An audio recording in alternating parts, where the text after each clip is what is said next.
সমস্ত মুমিন মুমিনকে ভালোবাসবে, এটাই হলো মুমিনের লক্ষণ, ঠিক কি না? শুধু মুসলমান তো নয়, বিধর্মীকেও ভালোবাসতে হবে, এটাই আমার নবীর আদর্শ। সুবহানাল্লাহ পড়বেন না? হযরত বেলাল হাবশির কথা বলছি। আমার নবী বলেন, আমি যখন জান্নাতে হাঁটি পিছনে বেলালের পায়ের শব্দ শুনতে পাই। সুবহানাল্লাহ।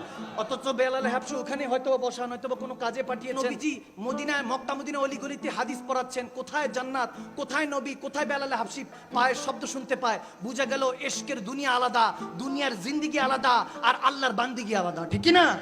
এগুলো বোঝার চেষ্টা করতে হবে। আমার নবী সিদ্দিক আকবরকে নিয়ে পথে দিয়ে যখন যাচ্ছেন, ইবনে মাজার মধ্যে হাদিসগুলো এসেছে, বিশেষ করে মিশকাতুল মাসাবির মধ্যে হাদিসগুলো এসেছে। হযরত বেলাল হাবশি প্রথম মুয়াজ্জিন।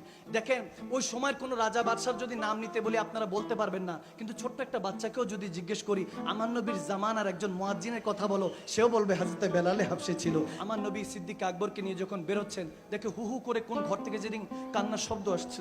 আমার নবী কাছাকাছি গেলেন, গিয়ে দেখেন যে একটা হাবশি, একটা কালো ছেলে কান্না করছে, রোগা পাতলা, একদম দুর্বল হয়ে আছে। আমার নবী অবস্থা থেকে কাছাকাছি গেলেন, গিয়ে সিদ্দিক আকবরকে, আবু বকর সিদ্দিককে বললেন, তুমি চলে যাও, আমি পরে আসতেছি। কাছাকাছি গেল বেলাল হাবশি, তিনি নিজের কথা নিজে বলছেন, যখন আমি পেয়ার নবীকে দেখেছি চিনি নাই। নবী বলতেছে, কান্না কেন করছো, কেন কান্না করছো?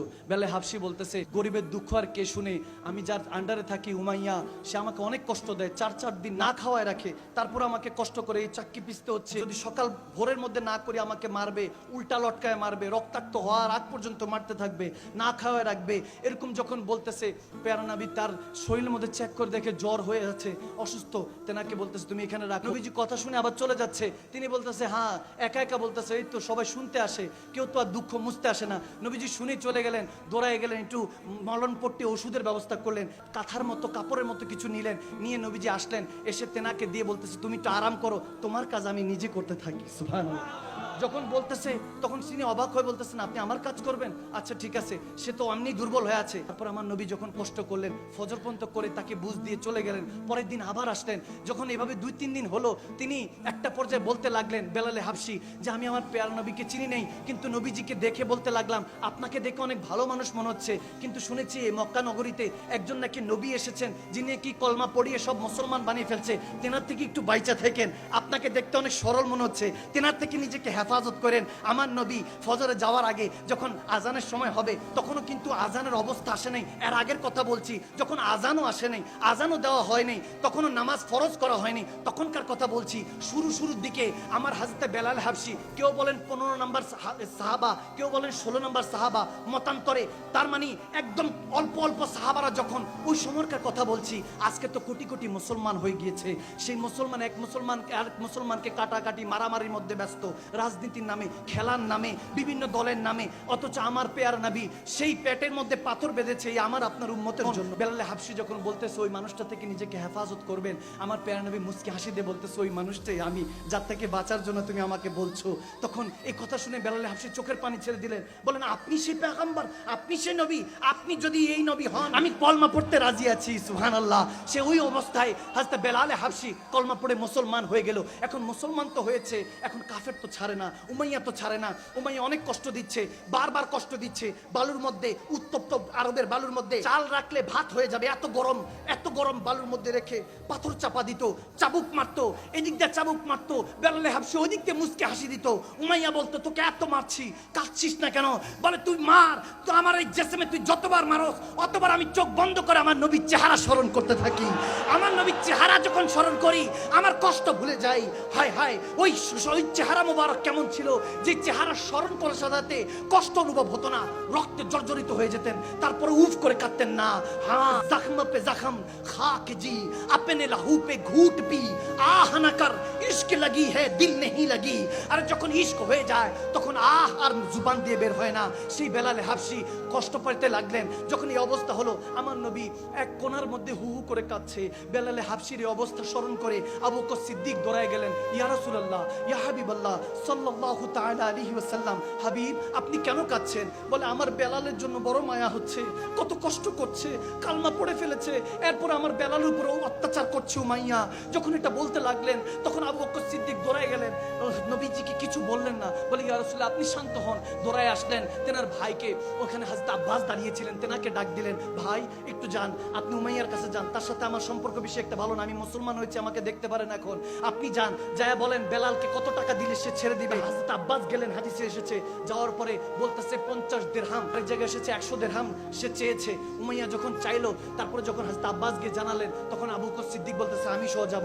তিনি সহ গেলেন। সিদ্দিক আকবরকে দেখে উমাইয়া রেগে গেলেন, রেগে বলতেছে আবু বকর তোমার কাছে আমি বিক্রি করব না, আর যদি বিক্রি করতে হয় তোমার রোম দেশের রোম সালতানাতের তোমার যে 2টা গোলাম আছে, একটা নারী এবং 2টা পুরুষ, এই 3টা গোলাম আমাকে দিতে হবে, সুন্দরী সুন্দর এই গোলাম আমাকে দিতে হবে, এবং 2000 দিরহাম দিতে হবে একজন বেলালকে ছাড়াবার জন্য।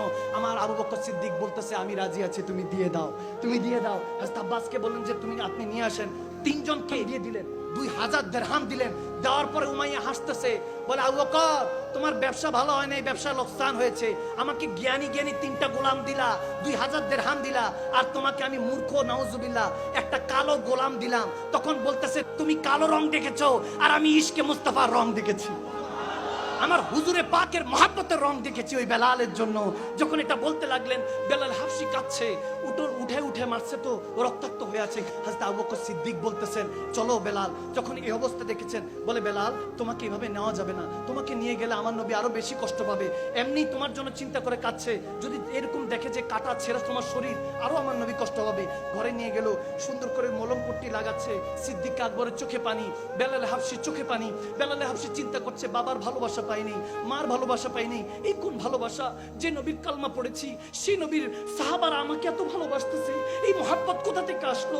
সে কান্না করছে, সিদ্দিক আকবর কান্না করছে। এই তো সে বেলাল, যাকে ছাড়তে গিয়ে কত কষ্ট হলো, যেনার জন্য হয়তো বা নবী এখনো কান্না করছে। যখন এগুলো ভাবতে লাগলেন, মলম পট্টি করলেন, বেলালকে সুন্দর করে গোসল দেওয়ালেন, সুন্দর কাপড় পরিধান করালেন। যখন সাথে সাথে নিয়ে যাচ্ছেন আবু বকর সিদ্দিক, আমি আর ওই জায়গাটার মধ্যে হারিয়ে যাই যে কত সুন্দর নাজারা। যখন বেলালে হাফসি, সমস্ত শ্রেষ্ঠ পৃথিবীতে যত মুয়াজ্জিন আছে, আমার নবী বলেন সমস্ত মুয়াজ্জিন ওদিন বেলালে হাফসির নেতৃত্বে জান্নাতে প্রবেশ করবে, সুবহানাল্লাহ। ওই বেলালকে নিয়ে যখন আবু বকর সিদ্দিক আমার নবীর কাছে যাচ্ছেন, নবীজির কাছাকাছি যাওয়ার পরে আমার নবীজিকে ডাক দিলেন, ইয়া রাসূলুল্লাহ, ইয়া হাবিবাল্লাহ। এদিক দিয়ে বেলালকে শিখিয়ে রেখেছে, বেলাল তুমি কিন্তু নবীজির কাছে গিয়ে কান্নাকাটি করবা না, খবরদার, তোমার কান্নাকাটি দেখলে নবীজি কষ্ট পাবে। পৃথিবীর সমস্ত কষ্ট সইতে আমি রাজি আছি, আমার প্যারা নবীর চোখের পানি আমি সহ্য করতে পারবো না। বেলাল নিজেকে কন্ট্রোল করলেন, কাছাকাছি গেলেন। নবীজি যখন বেলালকে দেখলেন, তখন নবীজির চোখের মধ্যে আবার পানি চলে আসলো। বেলাল এক পলক দেখে আবার নিচের দিকে মাথা নত করে ফেলেন। করে যখন আমার নবী আবু বকর দিকে তাকালেন, বলে আবু বকর তোমার জন্য আমার শুধু এতটুকুই দোয়া। একটা শব্দ যখন বলা শুরু করলেন, যে আবু বকর এই যাজা যাতে মেহশারের ময়দানে রব্বে করিম তোমাকে দিয়ে দেয়, আল্লাহর কাছে এতটুকু ফরিয়াদ, আমার বেলালকে ছুড়ানোর জন্য তোমাকে সবচেয়ে উচ্চ মাকাম যাতে আমার আল্লাহ দেয়। বলতে দেরি নেই, আবু বকর সিদ্দিকই নিজে কান্না করা শুরু করলেন, ইয়া রাসূলুল্লাহ, ইয়া হাবিবাল্লাহ, আপনার জন্য জান মাল কুরবান। বেলালে হাফসি বলেন, ইয়া রাসূলুল্লাহ, আমার কি হুকুম, কি করতে পারি? বলে বেলাল আমার সাথে থাকবি, আমার কাছে থাকবি, তুই এখন থেকে আমার পার্সোনাল সেক্রেটারি, আমার সাথে থাকবি। যেভাবে বলি আমি তাবলীগের কাজ, দ্বীনের কাজ, সুন্নিয়তের কাজ করব, আমি আহলে সুন্নাত ইসলামের দাওয়াতের কাজ করব, তুমি ঘরের দিকে খেয়াল রাখবা। তখনও পর্দা ফরজ হয়নি মা বোনদের। তখন রাসূল পাক দয়াল নবী রাহমাতুল্লাহ আলামিন মা খাদিজাতুল কুবরাকে রাদিয়াল্লাহু তাআলা আনহাকে ডাক দিয়ে বলেন, দেখো বেলাল এসেছে, তুমি একটা খাবারের ব্যবস্থা করো। খাদিজাতুল কুবরা বলেন, কে? বেলাল এসেছে, আপনার বেলাল এসেছে। তখন বলতেছে টেনশন করে না, আমি পাঠাচ্ছি। ঘরে কিছু খেজুর ছিল, হযরত মা জয়নব আমার নবীর প্রথম শাহজাদি, তেনাকে দিয়ে পাঠালেন, খেজুর নিয়ে আসলেন। আমার নবী যখন দিতে লাগবেন, আবু বকর সিদ্দিক দিতে চাচ্ছিলেন, আমার নবী বললেন, আবু বকর তুমি রাখো, আমি মেহমানদারি করি। তখন বেলাল আবার কান্না করছেন, যাহা আমার প্যারা নবী আমার মেহমানদারি করছে, এখানে আমাকে উমাইয়া এত মারতো, আর নবী আমাকে এত দাম দিয়ে কিনে এনে এই কালো বেলালের মধ্যে কি পেল আমি বুঝতেছি না। হায় হায়, সেই নবী কেমন প্যারা নবী, আপনার আমার নবী, যিনি এখনো রব্বি হাবলু উম্মতি বলে মদিনাতুল মুনাওয়ারায় কান্না করছেন, যে আমার গুনাহগার উম্মতকে আল্লাহ তুমি ক্ষমা করে দিও। সেই নবী একমাত্র আপনাকে আমাকে ভালোবাসে, সেই রাব আমাকে আপনাকে শুধু ভালোবাসে, দুনিয়ার কেউ আপনাকে ভালোবাসে না। যতক্ষণ পকেটের মধ্যে ফুলুস আছে আপনার নামে, ততক্ষণ জুলুস হবে, খোদার ইজ্জতের কসম। ফুলুস শেষ, ক্ষমতা শেষ, বিছানায় পড়ে যাবেন। এই দুনিয়ার মানুষ আপনাকে নাকে টিপ দিয়ে চাইবে, আল্লাহ তোমার বান্দা তুমি নিয়ে যাও, হয়তো মারা গেলে আপনাকে টিপ দিয়ে গর্ত দিয়ে দিবে, ওই গর্তটার নামই কবর। অথচ আমার আপনার জন্য রব্বি কারীম এখন এই সুন্নিয়তের রাস্তা, ইসলামের রাস্তাটা খোলা রেখেছে। রাত হয়ে যাবে, রাত পাড়ি দিয়ে দিব, আগামীকাল কে বাঁচি কে মরি জানি না, কিন্তু আজকে থেকে যদি ওয়াদা করে উঠতে পারি, বাঁচবো আমার নবীর জন্য, জিন্দা থাকবো আমার নবীর জন্য, যদি মরতে হয় নবীর জন্য, আল্লাহর জন্য জিন্দেগি এবং বান্দিগি চাবো। শাহাদাত চাইবো, তাহলে দেখবেন আপনার দিলে দুনিয়াটা আবাদ হয়ে গিয়েছে। বেলালে হাফসি ভাবে খেদমত করতে লাগলেন। এমন হয়েছে, এমন হাদিস এসেছে, মা খাদিজাতুল কুবরা যখন কাজ করতেন, বেলালে হাফসি সব কাজ শেষ করে এসে বলতেন, আম্মা কোনো কি কাজ আছে আমি বেলালের জন্য? বলে বেলাল কাজ সব শেষ, কিন্তু একটা একটা করে খোঁজ নিতেন, রুটি চাকা হয়েছে, রুটির চাকা কি ঘুরানো হয়েছে? বলে হ্যাঁ। বলে কি বকরির দুধ কি বার করা হয়েছে? বলে হ্যাঁ হয়েছে। ঘর কি ঝাড়ু দেওয়া হয়েছে? বলে হয়েছে। একটা একটা করে আমরা তো একটু খেদমত করলেই শুধু চিন্তা করি যে কোনোভাবে কি বাঁচা যায় কিনা, অথচ বেলাল নিজ থেকে খেদমত করতে চাইতেন, হয়রান হয়ে যেতেন, তারপর খেদমত করতে চাইতেন। হিজরতের রাত আমার নবী হঠাৎ করে বলতেছেন, বেলাল মক্কা থেকে চলে যেতে হবে, 16 জন সাহাবা আছে, তোমাকে ইমাম নিযুক্ত করলাম, সিপা সালার নিযুক্ত করলাম, মদিনায় যাও। বেলাল হাবশি বলেন, ইয়া রাসূলুল্লাহ, ইয়া হাবিবাল্লাহ, গোলাম তো হুকুমের দাস, আপনার বেলাল তো জাস্ট হুকুমের দাস, শুধু এতটুকু বলেন, হাবিব আপনি কি মদিনা যাবেন, ইয়াসরিবে কি যাবেন? নবী বলেন, তুমি যাও, তুমি নেতৃত্ব দিয়ে সামনে অগ্রসর হও, তাদেরকে এই মুসলমানদেরকে নিরাপদে মদিনায় পৌঁছে দাও, আমি আবু বকর সিদ্দিককে সাথে নিয়ে আসতেছি। সুবহানাল্লাহ। যখন বেলালে হাবশি পৌঁছে দিলেন, এরপরে মদিনার বর্ডারের মধ্যে দাঁড়িয়ে আছেন, সবাই জিজ্ঞেস করতেছে, বেলাল এখানে কি করিস? বলে আমার কামলিওয়ালা নবী আমার কাছে বলেছে মদিনাওয়ালা কামলিওয়ালা নবী মক্কা থেকে মদিনা আসবে, অপেক্ষা করছি। গোলাম তো মনিবের অপেক্ষায় থাকে, এছাড়া কোনো কাজ নাই। সে বেলালে হাবশি কত খেদমত করলেন। শেষ কথা, যখন আমার প্রিয় নবী ইন্তেকাল করলেন, আমার নবী যখন রাহমাতুল্লিল আলামিন নবী এই 12 রবিউল আউয়ালে যখন চলে গেলেন আমার আল্লাহর দরবারে, অনেকে বলে তোমরা 12 রবিউল আউয়াল শরীফ পালন করো, আশাটা পালন করো, যাওয়াটা কেন পালন করছো না? আমরা বলি তোমরা পালন করো, যদি যাওয়াটা হয় তাহলে যাওয়াটা পালন করো, আমরা আশাটার জন্য পালন করি যে আমার নবী যখন এই ধরায় এসেছেন উম্মতের হেদায়েতের জন্য এসেছেন, আর যখন 12 রবিউল আউয়ালে গিয়েছে শোক পালন করি না, কারণ রাহমাতুল্লিল আলামিন যখন রব্বুল আলামিনের দিদারে গিয়েছেন উম্মতের এসেছেন হেদায়েতের জন্য, গিয়েছেন শাফাআতের জন্য। সুবহানাল্লাহ। ঠিক কিনা? ঠিক কিনা?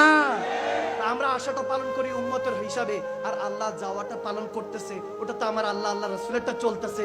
বান্দা আমরা আশাটা খুশি উদযাপন করছি, যখন শেষ সবাই কাঁদছে, সবাই কাঁদছে, আমার নবী তো আর নেই। মক্কা মদিনায় যখন আওয়াজ হয়ে গেল নবী নেই, তখন আজ তোমার দৌড়ায় আসলেন, এসে বলতেছে, খবরদার আমার নবীকে যারা ইন্তেকাল মৃত্যু বলবে তাদের গোতান উড়িয়ে দিব।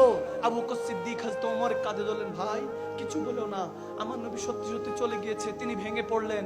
হযরত ওমর যেনাকে দেখলে শয়তান রাস্তা পাল্টে নিত, সে ওমর ইবনুল খাত্তাব কান্না করছে, সবাই সবাইটা বলতেছে, সেটা খোদা আলীও বলতেছে, আমার নবী কোথাও নাই, আমার নবী জিন্দা, আমার নবীকে আমি তখন কবরে আনবারে শুয়েছি মদিনাতুল মুনাওয়ারায়, আমার নবী জুবান দেখতেছি নড়তেছে, সেটা খোদা আলী বলতেছে, আমি কানটা লাগিয়ে দেখি, ইবনে মাজার মধ্যে হাদিস, কানটা লাগিয়ে দেখি আমার নবী তখনও বলতেছে, রব্বি হাবলি উম্মতি, ওই আল্লাহ মালিক আমার গুনাহগার উম্মতকে ক্ষমা করে দিও। হায় হায়, বলে আমার নবী জিন্দা। এখন এক একজনের হাল যখন বয়ান করতেছে, বেলাল কিছু বলে না, বেলাল চুপচাপ কাঁদছে, বেলাল চুপচাপ কাঁদছে। ওই দিন নবীকে যখন সবাই শেষ বিদায় দিয়ে চলে আসলো, আসরের আজান দিবে, সবাই বলতেছে, বেলাল আজান দাও, নবী যেটা শিখিয়ে গিয়েছে দায়েম ও কায়েম রাখতে হবে, আজান দাও। ওই দিন ইহুদিরাও কান্না করছে, কাফেররাও কান্না করছে, এক বাচ্চা কান্না করছে। আবু বকর সিদ্দিক বললেন, কেন কান্না করছো? বলে কান্না করতেছি, যিনি চলে গিয়েছেন ওনাকে তো আমরা চিনতাম না, তবে কাছাকাছি গিয়ে চিনতে পারলাম, গভীর রাতে তিনি আমাদের ঘরে খাবার দিয়ে আসতেন, আমরা তো ইহুদি ছিলাম, আমাদের ঘরে খাবার দিয়ে আসতেন, সেই নবী চলে গিয়েছে, এখন যদি মুসলমানরা আমাদের উপর অত্যাচার করে তখন কি হবে? তা আলী ওখানে দাঁড়িয়েছিলেন, হযরত আলী আবু বকর সিদ্দিক ইশারা দিলেন, ভাই আপনি বলেন। সিদ্দিক আকবর তখন বলতে লাগলেন, ঘাবড়ায়ও না, নবীর জামানায় যেমন ছিল আমাদের মুসলমানদের জামানায় তোমরা তেমনি থাকবা। সুবহানাল্লাহ।